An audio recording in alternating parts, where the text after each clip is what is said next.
It is January in Lancaster County, Pennsylvania. The thermometer outside reads 15 degrees. A neighbor down the road is sitting at his kitchen table staring at a heating bill. $340 for 1 month. And there is half a winter still ahead of him. He has a furnace running in the basement. He has ducts pushing warm air through every wall.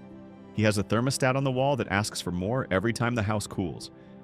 The bill comes every month and he pays it because he does not know there is another way. Now step inside an Amish farmhouse a quarter-mile down the same road. Same cold outside. Same 15-degree January. Same wind cutting across the field. But the air inside is warm and steady. The floor is warm under your feet. The bench along the wall of the sitting room is gently warm to the touch. There is no fan running anywhere in the house. No furnace cycling on in the basement. Not one single wire from the power company running into this building. In the corner of the room, a small fire burns inside a heavy stone heater. A fire so small it looks like it could barely warm a pot of coffee. And yet the whole house is comfortable, and it will stay comfortable through the night and into tomorrow morning without anyone adding another log. That is not a trick. That is how Amish families in Pennsylvania have heated their homes for over 200 years. No gas, no electricity, no bill that arrives every month. The secret is not one big invention. It is 4 old methods that work together, each one older than this country, each one available to you right now. Holmes County, Ohio and Lancaster County, Pennsylvania, together hold the 2 largest Amish settlements in North America. These communities heat their homes through brutal northeastern winters and spend a fraction of what their English neighbors pay. Not because they discovered some new technology, because they refused to forget 4 methods the rest of America quietly abandoned when the gas company made it easier to just sign up for the monthly bill. In this video, we are going to walk through all 4 of those methods, what each one is, how it works, what it costs to put in, how long it lasts. And we are going to answer the question that matters most. Why does nobody know about this? Why has this knowledge been sitting in Amish farmhouses in Pennsylvania and Ohio, while the rest of the country hands hundreds of dollars every month to the gas company? By the end of this video, you will have 4 specific heating methods the Amish have relied on for generations. Some of these you can begin applying to your own home this week. One of them costs nothing at all to use. It just requires knowing where to look and how to think about the building you already live in. One note before we get into the methods. Some of what we are covering involves burning wood or coal indoors. That means carbon monoxide and smoke are part of the equation, and they have to be handled correctly. We will cover the safety requirements at every step. The methods are real. The safety is not negotiable. Stay with me. The first method is the one Amish builders put in the center of the house before they frame the first wall. They plan the whole floor plan around it. It is called a masonry heater. Central Europeans called it the kashalofin. Russians called it a Russian stove. Farmers in the cold mountains of Germany and Austria and Scandinavia built these into the core of their homes, centuries before the first natural gas line was ever laid in the ground. A masonry heater is a heavy structure. Brick, stone, or fire clay built like a wide tower in the middle of a room. At the bottom is a small firebox. Inside the heater, the smoke has to travel a long, winding path through internal passages before it ever reaches the chimney. And that path is where all the physics happens. You burn a hot, fast fire. Not a slow, smoldering log, a short, roaring fire that gets the air inside screaming hot. Hot enough that nearly all of the wood burns completely to vapor. Very little smoke comes out the other end. Now here's the part that changes everything. That hot air does not run straight up a chimney the way it does in a regular fireplace. In a regular fireplace, most of the heat goes straight up the flue and warms the sky outside. In a masonry heater, that hot air is forced through long internal passages inside the stone. It gives up its heat to the stone as it travels. By the time the smoke finally reaches the chimney, it is barely warm to the touch.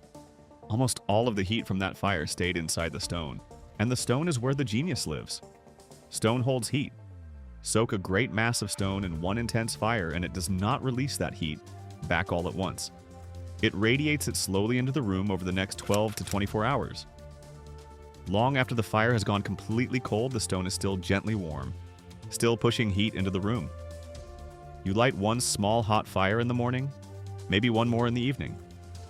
The heater warms the house around the clock. No waking up at midnight to feed it another log. The wood efficiency is the number that stops people cold when they first hear it. A good masonry heater uses roughly 1/4 to 1/3 of the wood a conventional wood stove uses to heat the same space.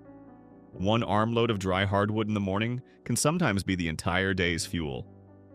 The honest word on the masonry heater is this: it is the most expensive of the 4 methods to install. A proper masonry heater is built by a skilled mason brick by brick. Depending on the size of the heater and your location, it costs somewhere between $15,000 and $30,000 installed. That is a real number. But once it is in for 100 years. No moving parts, no compressor, no electronics. Nothing to call a service technician about. Some masonry heaters in European farmhouses are 300 and 400 years old and still warming the room every winter. Pay once, heat for generations. The second method took everything the masonry heater does and made it buildable by hand for a fraction of the cost. It is called a rocket mass heater. The principle is identical. Burn a hot, fast fire. Capture the heat in a large mass of material. Let that mass radiate warmth for hours after the fire is completely out. But where a masonry heater is a stone tower built by a skilled mason, a rocket mass heater is something a patient and careful person can build themselves. From bricks, clay, sand, and a material called cob, a mixture of clay and straw and sand that has been used as a building material for thousands of years on every continent. The shape is different too. Instead of a central tower, it is built as a long, wide bench running along the wall of a room. The fire burns in a small chamber at one end. The hot gases are forced down through an insulated channel and then through a long pipe that runs horizontally inside the cob bench before rising up through the chimney. The bench absorbs the heat from that pipe as the gases pass through it. And then it releases that heat slowly into the room for hours after the fire is out. Warm enough to sit on through the afternoon. Warm enough to sleep on a cold night. Warm enough to dry wet boots and heavy coats draped across it after a long day outside. Families with small children put the bench against the wall and it becomes the warmest and most popular seat in the house. The wood numbers on this one are remarkable. A properly built rocket mass heater uses between 70 and 90% less wood than a conventional wood stove to heat the same space. Wood too small and thin to use in a regular stove.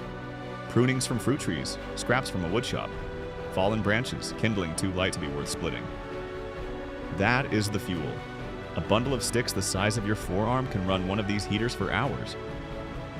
The best resource for building one correctly is the Rocket Mass Heater Builder's Guide by Erica and Ernie Wisner. These are the people who trained most of the modern builders working with this technology in North America. Follow their plans or have someone experienced build it for you. A chimney connection on any combustion appliance is not something to improvise. Carbon monoxide alarms in every room with a rocket mass heater are not optional, not negotiable. One realistic note on sizing: a rocket mass heater heats a modest, well-insulated space very well. A small house, a cabin, a large single room. 800 to 1,000 square feet in a properly insulated building is a realistic expectation. That is 2 methods. One costs what a used truck costs and lasts longer than your grandchildren will. One a handy person builds from cob and bricks for a few $100s. Both run on wood so small it usually gets thrown away. Both will outlast every furnace you have ever owned. The next method costs nothing to install. Because you already have it. You just were not using it right. The third method is the one most people miss entirely because it is not a product you buy or a stove you install. It is the house itself. And it is the method that doubles the effect of every other method on this list. A poorly built house leaks heat the way a bucket with a hole in it leaks water. You can put the finest masonry heater in the world inside a leaky, drafty building and burn yourself out of wood trying to keep up. But put a modest wood stove inside a properly designed house and you can live in comfort all winter on very little fuel. Amish builders learned this over generations of cold country living and paying for every stick of wood they burned.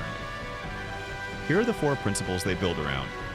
First, face the long side of the house toward the south. In the northern half of the country, the winter sun travels low across the southern sky all day long. A house with a long south-facing wall and large south-facing windows catches that low winter sun and turns every clear day into free heat. A south-facing room on a sunny January afternoon can run 10 to 15 degrees warmer than an identical north-facing room in the same house. No installation fee, no monthly charge, just a window facing the right direction and a tree that is not blocking it. Second, keep the ceilings low. Heat rises and collects wherever the ceiling is. A high vaulted ceiling means your heat pools up near the rafters where no one is sitting.